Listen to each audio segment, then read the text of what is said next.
Is your BMW 2 Series key fob not working? Let's get it fixed. First, the most common issue is a dead battery.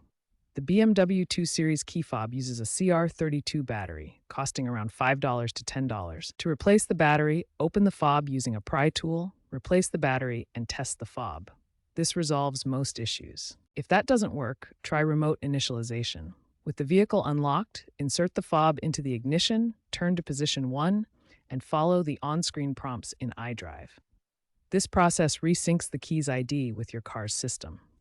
If the battery and remote initialization don't solve the problem, you might have an FEM synchronization issue. The FEM, or Front Electronic Module, is the central hub for your car's keyless entry system. To fix this, you'll need a BMW-compatible OBD2 scanner to enter programming mode. While DIY solutions like the Carly app exist, using them can risk your warranty. For a guaranteed fix, especially on F22, F23 models, consider visiting a BMW dealership.